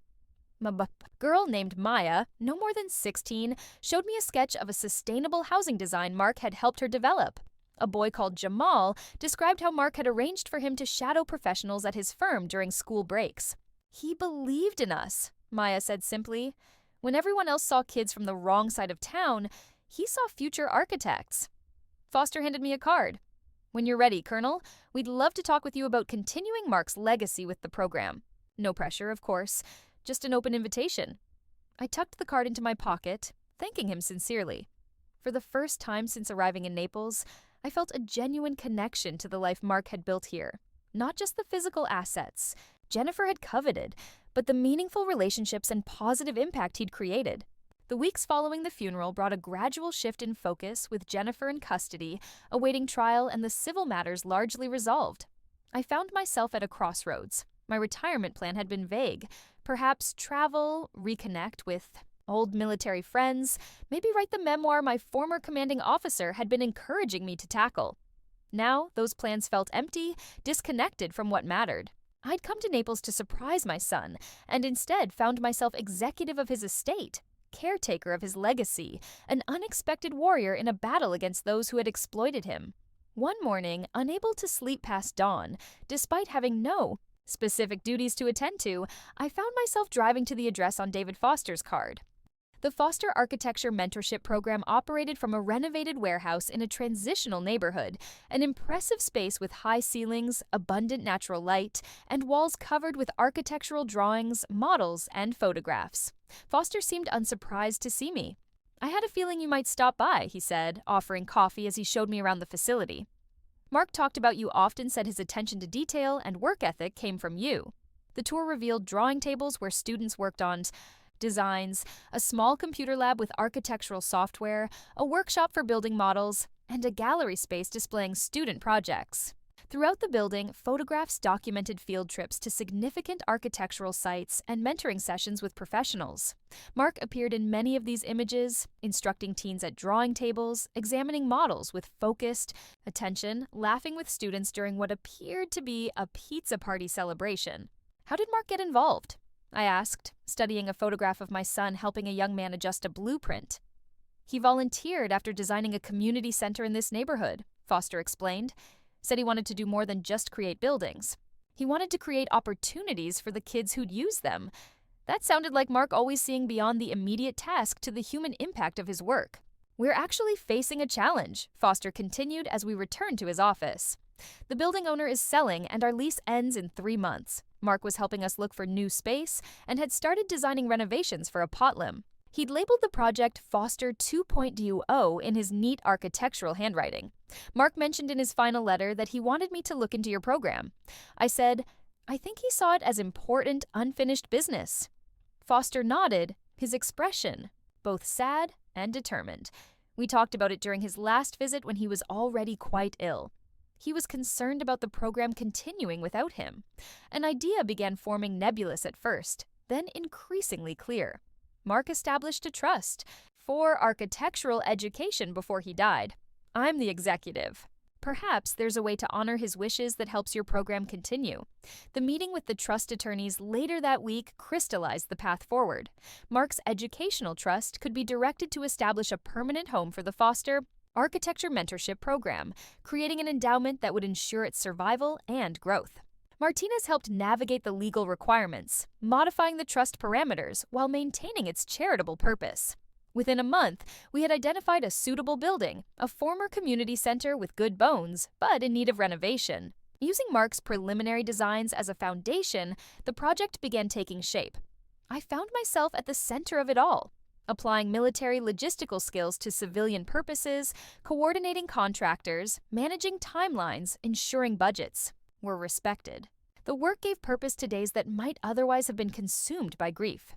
Each morning brought new challenges, each evening a sense of progress.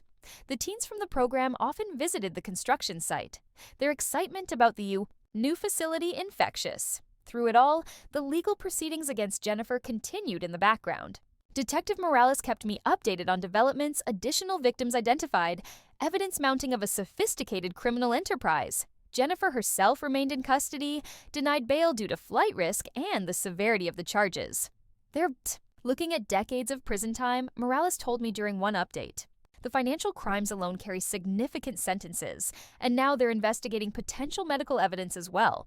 Justice was proceeding, but it no longer consumed my focus. Something had shifted, a realization that while pursuing Jennifer was necessary, building something positive for Mark's legacy was equally important. 3 months into the renovation project, I received an unexpected visitor at the construction site. Thomas Wilson, Mrs. Wilson's son, who had helped with repairs at Mark's house, arrived with an unusual request. "I'm working with a group of veterans, transitioning to civilian construction careers," he explained. "We're looking for practical training opportunities. This project would be perfect if you're willing to take on some apprentices." The synchronicity was striking another piece falling into place in this new life I was building from the ashes of loss. Soon, a team of veterans was working alongside the regular contractors, learning skills while contributing to a project that honored both Mark and the values of service we shared. As summer turned to fall, the new Foster Architecture Center neared completion. The modern, light-filled space incorporated Mark's vision while adding elements that reflected my own influence areas designed specifically for veterans programs. Spaces that could adapt to changing needs, structural elements that honored military precision and resilience. On the day before the official opening, I stood alone in the main gallery surrounded by the teenagers' architectural models displayed on pedestals. Maya and Jamal had created a central piece, a scale model of the very building we stood in, perfect in every detail. A small brass plaque beside the main entrance read, "The Mark Grant Center for Architectural Education Building Dreams, Honoring Service." My phone rang Martinez calling with news. "Jennifer's taken a plea deal," he said without preamble. 20 years for the financial crimes with agreement to testify against her co-conspirators. The medical investigation is ongoing, but they found evidence of tampering with Mark's medication. I should have felt satisfaction, closure, perhaps even vindication. Instead, I felt only a quiet acknowledgement that one chapter was ending while another continued to unfold. "Thank you for everything, Edward," I said sincerely. "Your help has meant more than I can express." "What will you do now?" he asked. "Return to your retirement plans."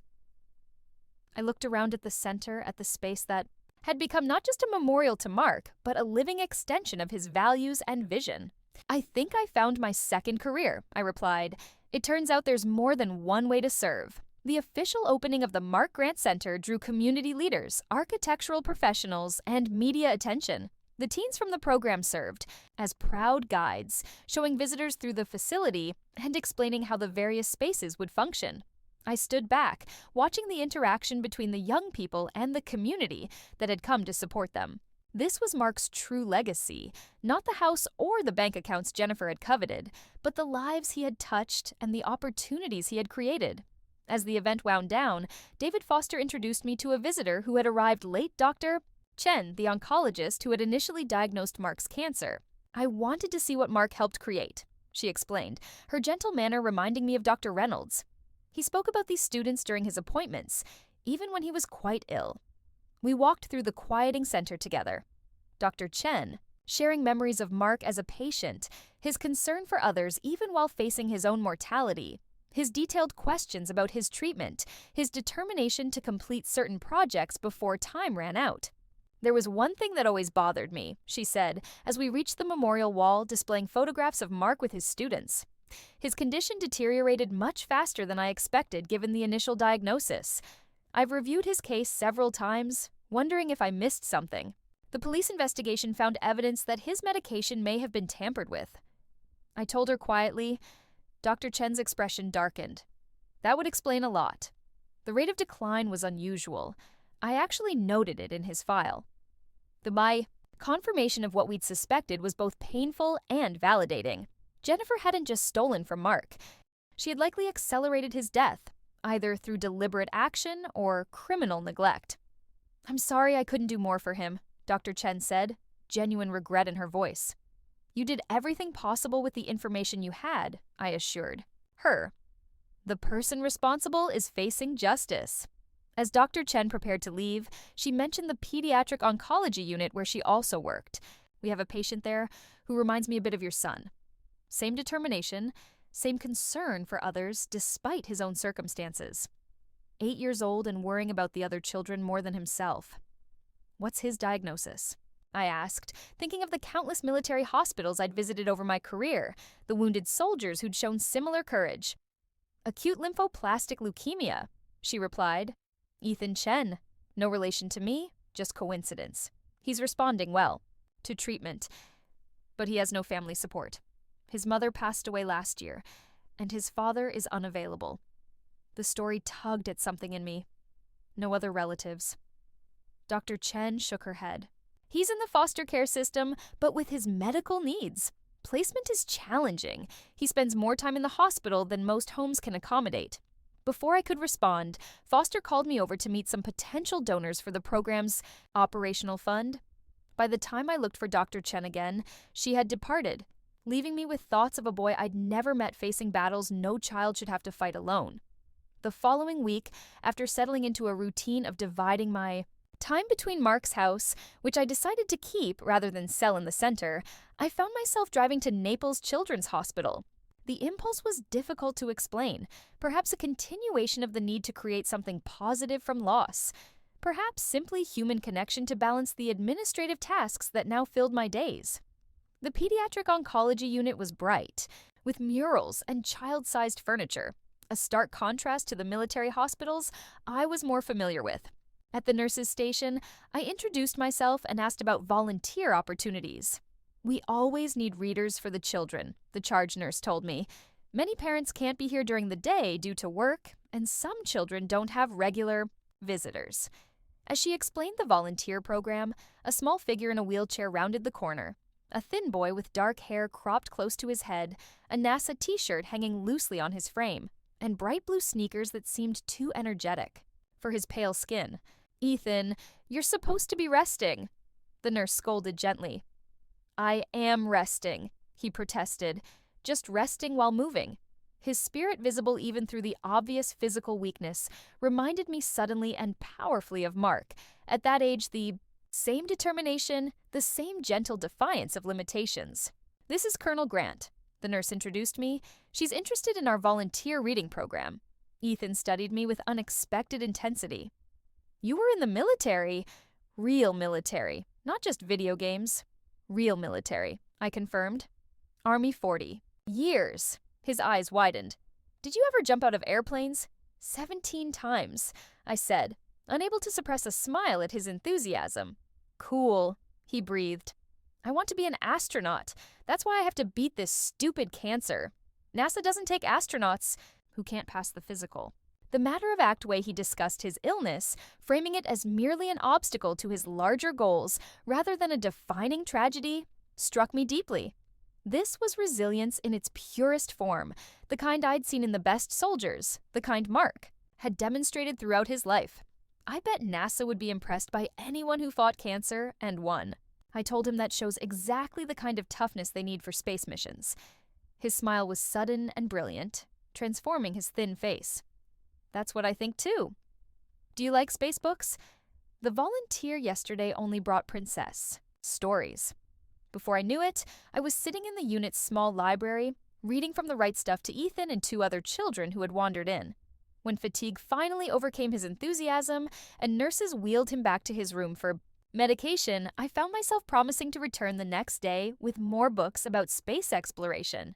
That first visit became a regular commitment 3 afternoons a week, reading to Ethan and other children, bringing books about astronomy, aviation, and space travel. I learned that Ethan had been diagnosed shortly after his mother's death from an unrelated illness, that his father was serving a prison sentence for drug-related charges, and that despite regular chemotherapy treatments, he maintained both his astronaut dreams and his concern for the other children on the unit. Izzy's scared of the big needle, he confided one day, referring to a younger patient. I told her it doesn't hurt as much if you name the medicine something funny. Mine is called Alien Zapper because it's killing the bad cells like in Space Invaders. Dr. Chen, whom I now saw regularly during my visits, kept me updated on Ethan's medical progress. He's responding well to treatment. She told me 6 weeks into my volunteer work, but he's approaching a critical phase where he'll need more intensive support. The foster system is struggling to find an appropriate placement. The words hung between us, an unspoken question neither of us quite dared to articulate. That evening, I sat in Mark's study, which had gradually become my own workspace, surrounded by the dual paperwork of the center and Mark's estate. My military career had never left room for family beyond Mark, for relationships that required presence and consistency. I had been a mother, yes, but a distant one for too many of Mark's formative years. Now, in my 60s, retired and rebuilding a life from unexpected tragedy. Was I capable of offering a child like Ethan what he needed? The question seemed presumptuous, perhaps even selfish. Was I looking to replace Mark? To atone for absences in his childhood? No, this was different. This was about a specific child with specific needs that I might be uniquely positioned to meet. My military pension provided financial stability. Mark's house offered space. My newfound community connections through the center created a support network. And most importantly, my retirement meant I had the one thing I'd never had during Mark's childhood time. The decision crystallized not as an emotional impulse, but as a practical assessment of capabilities matched to needs. The same approach I'd taken to military problems throughout my career. If Ethan needed a stable home during his treatment and recovery, and I could provide that home, then the logical next step was clear. The process was far from simple. Becoming a foster parent, especially for a child with significant medical needs, involved extensive background checks, home studies, training courses, and evaluation interviews. My military background expedited some aspects while complicating others. You've moved frequently throughout your career, the social worker noted during one interview. Stability is crucial for children in Ethan's situation. My career is concluded, I replied simply. I've established roots here at the center, Mark's house, connections with the medical team already treating Ethan. I'm not going anywhere. Martinez helped navigate the legal requirements, as did Richard Hayes, who provided character references for military colleagues who had known me as both an officer and a mother. 3 months after that first hospital visit, I stood in what had been Mark's guest room, now transformed into a space for a child. The walls were painted deep blue with glow-in-the-dark stars forming accurate constellations across the ceiling. Bookshelves held volumes about space exploration, science, and astronomy. A desk by the window was equipped with a telescope Mark had owned as a teenager. Mrs. Wilson arrived with a handmade quilt patterned with planets and spaceships. Thomas and I thought, Ethan might like this, she said, placing it carefully on the bed. The whole neighborhood is excited to meet him. The community that had embraced me in my grief was now expanding to include this child none of us had known 6 months earlier. The foster center teens had created a special welcome card signed by all of them. Dr. Chen had coordinated with Ethan's medical team to ensure seamless transition of his care. Even Detective Morales had stopped by with a vintage NASA poster he'd found at a garage sale. When the day finally arrived to bring Ethan home, I found myself unexpectedly nervous, a sensation I'd rarely experienced, even in combat situations. What if he didn't like the room? What if the adjustment was too difficult? What if I wasn't equipped for the challenges of parenting a child through serious illness? But when Ethan wheeled himself into the house, his face lighting up as he explored each room, those doubts began to recede. His delight at the space-themed bedroom, his careful arrangement of the few possessions he brought from the hospital, his immediate bond with Mrs. Wilson all confirmed that while the path ahead might be challenging, it was the right one. That first evening, as we sat on the back patio watching the sunset paint the sky in shades of orange and pink, Ethan asked the question I'd been expecting, "Who was Mark?" I see his pictures everywhere. I told him about my son, the architect who had loved designing spaces for people to live and work, the mentor who had believed in young people's potential, the man who had faced his illness with courage, even when betrayed by someone he trusted. "His room is my room now," Ethan asked, processing this information. "No," I clarified. "His room is still his room with his things. Your room was made especially for you." Ethan considered this, then nodded with the seriousness only children can bring to profound moments. "That's good. People shouldn't be replaced, but there can be new people too." In that simple statement was a wisdom that pierced straight to the heart of what I'd been learning through all the months since finding Mark in that hospital bed. That grief and new beginnings could coexist. That honoring the past didn't preclude creating a future. The weeks that followed brought challenges. As expected, Ethan's treatment schedule was demanding with hospital visits 3 times weekly. There were days of nausea and exhaustion when he couldn't leave his bed. Nights when pain kept him awake despite medication. Moments of fear he tried to hide behind brave talk of space missions and astronaut training. But there were also triumphs. His first swim in the Gulf after doctors approved water activities, his introduction to the teens at the foster center, who immediately adopted him as their mascot, his growing collection of space books that gradually expanded to include architecture and design. 6 months after Ethan moved in, the final legal proceedings against Jennifer concluded with a comprehensive plea agreement, 25 years for fraud, exploitation, and newly confirmed charges of medical tampering based on forensic evidence. The broader investigation had identified 7 other victims across 3 states with additional charges pending against Jennifer's co-conspirators. Martinez brought the news personally, along with final paperwork closing Mark's estate matters. "It's over," he said simply. "Justice, as much as the system can provide." That evening, Ethan and I walked down to the beach at sunset, a ritual we'd established on days when his energy allowed. He was stronger now, the treatments beginning to show positive results. Though the road to complete recovery remained long, we carried a small wooden frame containing Mark's photograph.